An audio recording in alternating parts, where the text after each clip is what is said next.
Con Alejandro, de este nuevo libro con el que abrimos un proyecto editorial, si bien modesto, con muchas ambiciones y con muchas pretensiones. Le hemos denominado Cabeza Prusia, es el nombre de la colección, y ciertamente es un gusto, es un honor que Alejandro Hernández, que me acompaña aquí a la derecha, sea quien abra brecha, quien esté abriendo el camino de esta pues aventura editorial que inicia Profética. Bueno, no el día de hoy, porque ya de hecho tenemos un par de antecedentes importantes, como son Frontera del Puebla, que escribió Gabriel Bolson, y Mayo Bray Taller, pero en ese entonces todavía el proyecto estaba así un poquito como en el aire, y fueron, digamos, como disparos más o menos aislados. Quiero pensar que Cabeza Prusia ya es un proyecto que con este libro que estamos ahorita comentando, que va a comentar Alejandro con más detalle, pues abre el camino de este pequeño proyecto editorial.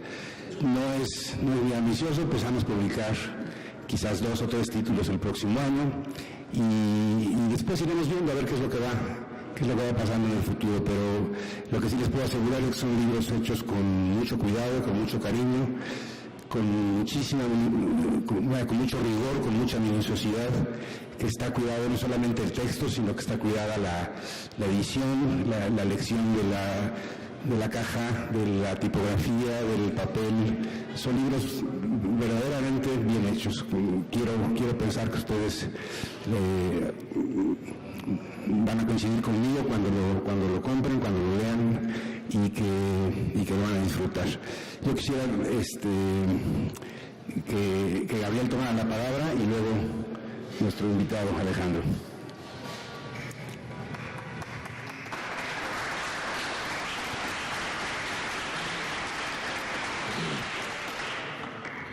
Buenas noches.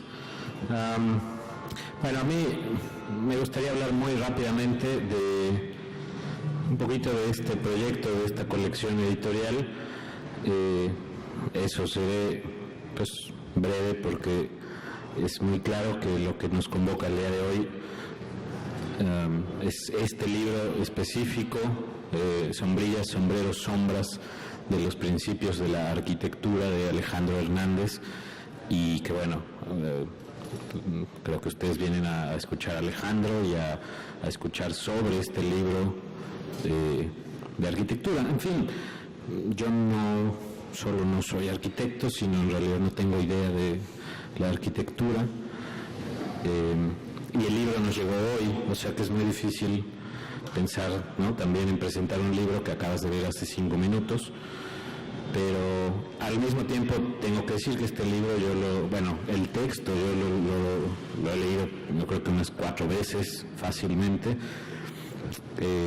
lo cual no me autoriza para decir nada sobre él, para decir nada sobre arquitectura. Me siento francamente a la intemperie en ese caso, pero en fin, me gustaría nada más decir eso, unas cuantas palabras sobre el proyecto editorial. Es un proyecto editorial que nace aquí, en este lugar, en Profética, que, como decía José Luis, se ha ido, digamos, destilando a través de distintas tentativas, ¿no? Algunas pequeñas apuestas, así por hacer un libro, otro, pero que estuvieron más o menos desarticuladas hasta el momento en donde ya pues nos planteamos con un poco de más seriedad trazar realmente una colección, ¿no? Una colección. Por otra parte, al final de esto que voy a decir, me gustaría también comentar rápidamente los títulos que vienen, ¿no? Una colección, por otra parte, que no es nada homogénea o que así pretende desarrollarse. Es decir, los siguientes libros no van a ser sobre arquitectura, o no necesariamente, seguro habrá algún otro que sí. Y bueno, van por caminos muy distintos, pero al mismo tiempo pensamos que algo en toda esa diversidad los puede hacer realmente pues parte de una misma colección, ¿no? En fin, me gustaría leer 3 paginitas de lo que escribimos hace un poco más de un año, Marcelo Gauchat, que tendría que estar aquí, es el otro editor de esta colección, la otra persona que está, digamos, detrás de esta colección. Esto lo escribimos hace poco más de un año, como año y medio, justamente para pedir pues un apoyo para hacer esta colección, para hacer este primer libro, ¿no? Y para trazar ya más o menos las características del asunto. Entonces les voy a leer 3 páginas y nada más. El proyecto, cuando lo planteamos como proyecto, se llamaba El Libro por Venir, y esta era más o menos como la justificación de ese proyecto, ¿no? En 1945 le fue encargado a un impresor de una población de Córdoba un libro que conmemorara el 50º de la fundación del lugar. El único material que le proporcionó la Comisión Especial del Ayuntamiento fueron los textos protocolarios de rigor, unas palabras del alcalde, el programa de festejos, alguna breve crónica. Sin embargo, no debía ser un folleto, sino un libro, un objeto sólido, resistente, digno de la conmemoración y del pueblo mismo, del que él era el único impresor. Al final salieron 80 páginas en papel cuché con una cubierta protegida, con una tela especial que incluso podía lavarse. Decidió incluir en las muchas páginas sobrantes anuncios de los establecimientos comerciales, esquelas que dieran cuenta de la variedad de la vida del pueblo, centrada fundamentalmente en la producción agrícola destinada al consumo directo o a la engorda de ganado, sin descuidar desde luego las tiendas de ramos generales y los comercios indispensables como ferreterías o peluquerías. El único establecimiento del pueblo que no contó con una esquela en el libro fue su propia imprenta. Sin embargo, la huella de su existencia y de su labor quedó registrada en el diseño tipográfico de cada anuncio, donde el impresor coló todas las variedades de tipos móviles con que contaba. Su voz invisible se repartió entonces en la precisión combinatoria de sus tipografías, en los trazos simples que a primera vista parecerían ornato para las esquelas, pero que en el fondo sugerían lo moderno de su estilo gráfico, incluso en la idea de dar cuenta del pueblo, no a través de una crónica sentimental, sino de esa especie de mapa de sus vocaciones y oficios. A ello sumó un grabado que hizo para la portadilla, un labrador en el trance de arar su parcela. Entonces ya pudo maquetar, imprimir, compaginar y encuadernar el libro, con ayuda, por cierto, de un producto de reciente circulación, la Hot Melt, que le ahorraba la tarea de elaborar su propio pegamento. 40 años después, en 1986, visitó el pueblo un sobrino del impresor. De niño había visto aquel libro en su casa, lo había hojeado y se había familiarizado con la proliferación comercial de aquellos años, y le pidió que le obsequiara un ejemplar. El impresor interrumpió los encargos del día porque no tenía uno listo, pero sí los pliegos impresos y una cubierta. «Tengo que terminar tu libro», dijo. Dobló los pliegos, los encuadernó y entregó el ejemplar. Del relato anterior querríamos desprender las líneas generales de nuestro proyecto, líneas mucho menos metafóricas de lo que podría derivarse de su posible nostalgia. No nos interesa esa nostalgia, tampoco la celebración de lo artesanal, es decir, no fundamentamos el proyecto en el pasado, en un oficio, el de impresor, que de ese modo habría perdido su ejercicio cotidiano al convertirse en una pura imagen, emblema intocable, pero puro emblema, por eso intocable, que legitimaría un proyecto casi restaurador. Lo que muestra el relato es que el libro siempre está por hacerse, por terminarse, aun cuando los primeros pasos de su hechura se hubieran dado 40 años atrás. El libro está por venir. Se persigue al libro, se lo intuye perfecto, justo. En otros libros se olfatean rasgos que querríamos para ese libro por venir. En el trato diario se leen libros, se ordenan y clasifican, se reseñan, se editan, y de ese manoseo cotidiano se va desprendiendo el fantasma, el libro como objeto inalcanzable. Nunca hay dinero suficiente, los diseñadores fallan, la distribuidora desaparece y los libros se pudren en una bodega. Pero aun cuando un día las condiciones son propicias, el libro finalmente hecho tampoco es ese libro. Lejos de la terapia o del lirismo con que se amparan muchos planes de promoción a la lectura, Lo anterior es la forma más terrenal que tenemos para hablar no de nuestra frustración, sino del compromiso con una manía, la hechura de los libros. En Profética se venden, presentan y prestan libros. Los integrantes de este proyecto han hecho libros para otros o han escrito textos que otros han convertido en libros. Con este proyecto nos planteamos hacer nuestros propios libros. En estos días hablar del libro por venir parecería remitir ineludiblemente al libro digital. Los asedios y cuestionamientos al libro tradicional han provenido, además, de posibilidades no solo tecnológicas. Desde la historia de la lectura, una disciplina académica del todo consolidada, o desde prácticas como las de Ulises Carrión, Joan Brossa o Anselm Kiefer, entre muchos otros. Ahora bien, si a algo ha conducido no al futuro, sino al pleno presente de la edición digital, es a la reflexión frontal sobre la articulación de contenidos y formatos. Mejor aún, ha obligado a asumir la imposibilidad de hablar en esos términos, contenidos y formatos, porque hacerlo implicaría continuar abonando la brecha, estimulando la ceguera sobre la materialidad de los libros. Ni lo digital es solo un nuevo formato para alojar lo mismo de siempre, ni el libro tradicional es solo el viejo formato, ni mucho menos eso, uno solo, común a todos los millones de volúmenes. Si lo digital y lo tradicional pueden coexistir ahora es porque unos y otros libros han de pensarse en sus usos, prácticas y materialidades específicos.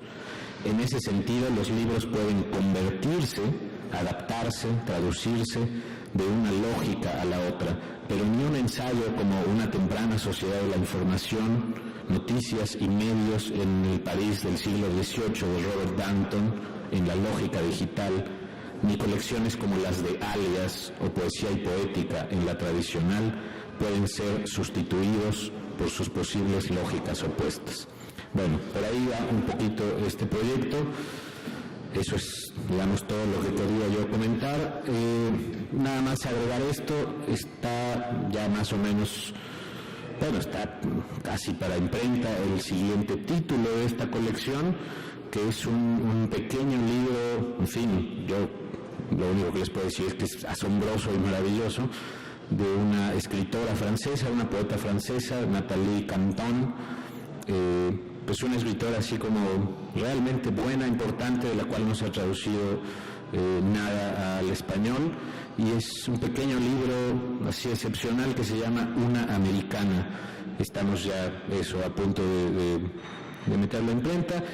Entonces esto estará como para febrero o marzo, y ya está también trabajándose el siguiente libro de la colección Cabeza Prusia, que es una antología de textos de este grupo, digamos, quizá el último grupo de vanguardia literaria en Latinoamérica, que es el grupo Diásporas, un grupo cubano, y son textos, bueno, pues de todo tipo. En fin, por ahí, ¿no?, con estos dos títulos que ya son los que van a salir en 2014, más este título inaugural de Alejandro Hernández, Sombrillas, Sombreros, Sombras, pues creo que se puede empezar a ver un poquito, ojalá, por dónde va esta colección, ¿no? Bueno, muchas gracias.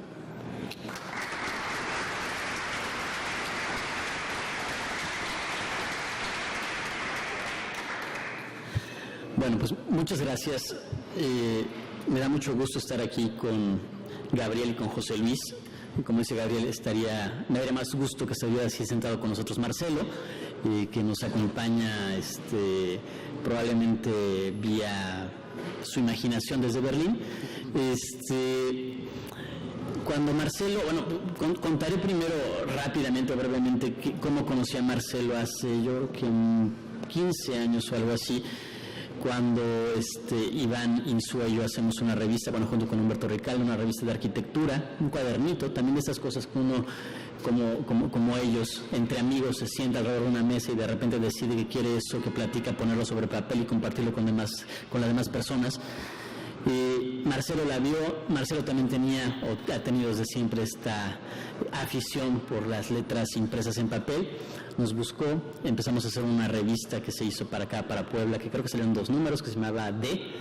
Y con ese proyecto nos conocimos y se abrió esta posibilidad de construir estos espacios, y lo digo a propósito para colocarme como arquitecto en este afán o en este oficio de hacer cosas impresas y publicarlas. Construir espacios donde uno se puede encontrar con gente que piensa más o menos como uno, y también con gente que piensa totalmente lo contrario, si no sería muy aburrido que encontrarse nada más con gente que pensara como uno. Mucho tiempo después, Marcelo se fue a vivir a Berlín, y me contó que con dos buenos amigos de él, que ahora ya por suerte conozco, me presentó, que son Gabriel y José Luis, tenía este proyecto de hacer esta serie de libros, que Marcelo, en esta manera curiosa de explicar las cosas que tiene, nunca terminaba de definir o de cerrar, ¿no? Siempre era una propuesta de cosas que tangencialmente podían tocar Puebla, pero también podían tocar otras cosas, podían hablar de arquitectura y de artes plásticas, pero también podían ser nada más de literatura, de filosofía, de pensamiento, o podría ser simplemente un collage de imágenes. Con esa amplitud de temas, Marcelo me dijo que qué se me ocurría hacer, y empecé a hurgar entre proyectos posibles, que tuviera ganas de escribir algo, de armar algo, y se me quedaba en la cabeza algo que habíamos hablado entre Marcelo y yo, que era la relación entre la arquitectura y la arqueología, porque a Marcelo le interesa, y me imagino que también por lo que he platicado con José Luis y con Gabriela, ellos, como una ciudad con la carga, el peso en los dos sentidos del término histórico que tiene Puebla, cómo le hace con eso, ¿no? Cómo se actualiza, cómo lo vive en presente toda esa carga de pasado que pesa, y que a veces pesa mucho. ¿Qué hacer con aquello? Pero seguramente yo no le entendí bien a Marcelo, o no le hice demasiado caso, y me quedé nada más con esas palabras arquitectura y arqueología. Y bueno, en las raíces de las dos palabras se repite una primera, que es arge, el origen, el principio. Es esa palabra que está en términos como arzobispo, entonces el que manda es el primero entre los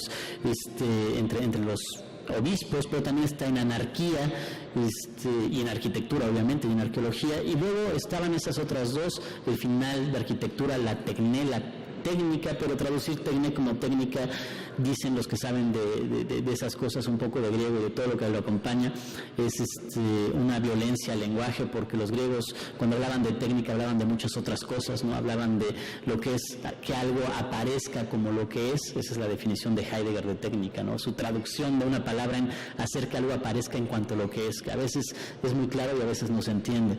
Y por el otro lado, en arqueología estaba el logos, ¿no? Esta cosa de la palabra, el contar cosas. A mí me gusta mucho, como alguna vez lo leí, creo que es Juan David García Vaca, el filósofo, que traducía logos como cuenta y razón, dar cuenta y razón, ¿no? Y esta manera que todavía tenemos en México, a veces en el lenguaje popular, decir ¿qué me cuentas? O dame razón de tu tío fulanito, ¿no? Y darme razón de alguien. Y juntar esos tres términos, el arge, el principio, los principios, el logos, el contar algo, el razonarlo, poderlo explicar, y la tecné, el arte, técnica, la capacidad de hacer aparecer algo en cuanto a lo que es, se quedaron como el origen de estos textos que algunos había escrito hace muchos años, otros los empecé a escribir justo cuando Marcelo me dijo acerca de este libro, y los empecé a enredar entre todos ellos, a tejer, que también dicen que es otra de las traducciones posibles, en la familia de palabras de la tecné, del arte, técnica. Pero afortunadamente eso que empecé a escribir y que me estaba pensando pasó por las manos de Gabriel y de Marcelo, por las manos y por las cabezas, por la atenta lectura. Ya ahorita dijo Gabriel 4 veces, a lo cual muchas veces se ha dicho que un libro sin editor no es un libro, ¿no? O puede ser un esperpento. Es un libro sin alguien que te vaya guiando y que te vaya diciendo, sabes que esto no se entiende, esto no es claro, esto, ¿por qué está allí? Y de allí, de ser un libro que probablemente hubiera tenido lo que ahora es el subtítulo, el pretencioso título de los principios de la arquitectura, que suena como un tratado del siglo XIX que quisiera explicar por qué la arquitectura es lo que es o cómo debe de ser la arquitectura, salieron 3 palabras que sí por ahí están en el texto y que se convirtieron en el título afortunado e intrigante, me decía ayer un amigo por Twitter, sombrillas, sombreros y sombras. Y eso, creo que esas tres palabras, sobre todo, a lo mejor los sombreros es más difícil reunirse o congregarse bajo un sombrero muchos, bueno, esos sombreros así como de charro tan grandotes, que con los que los gringos nos imaginan a todos los mexicanos, a lo mejor sí lo logra, pero una sombría, una sombra, sí son de ese grupo de, iba a decir cosas, pero no sé si son cosas, porque no sé si una sombra es una cosa, o es el resultado de la interacción entre varias cosas, por lo menos el sol y un árbol o un muro, pero son de esas cosas, de esas situaciones que nos permiten congregarnos y dialogar y hablar y construir, o iba a decir también construirnos como humanos, que finalmente, regreso al principio, son esos animales o somos esos animales que hablamos, ¿no? Eso es lo que decían los griegos, ¿no? El animal, lo que después los romanos nos tradujeron como animal racional, pero que también los que saben de griego dicen que quiere decir simplemente el animal provisto del logos, esa cosa otra vez extraña, rara, ¿no? Esa capacidad de que cuando dices algo hace sentido, produce sentido y convences a alguien más de lo que estás diciendo. Y eso creo que esa idea de esas situaciones que a veces son sitios, pero a veces no, a veces son condiciones, a veces son accidentes, a veces son acciones que provocan el encuentro, son lo que me empezaron a interesar en relación a esto de los principios de la arquitectura, ¿no? En el fondo, este libro, aunque plantea por allí 2 o 3 cosas que sí podrían tener este tufo de tratado decimonónico, en el fondo no habla de esos principios inamovibles, fijos y que uno debería de saberse para poder hacer arquitectura, sino habla de principios como alguna vez empezó la arquitectura, como una fogata en el campo, como un hoyo en el campo, como una sombrilla, en un lugar abierto. Y esos principios de la arquitectura creo que tienen que ver para mí con esta posibilidad, y regreso al proyecto de Gabriel, José Luis y Marcelo, de congregar gente alrededor de algo, en este caso un libro o una serie de libros.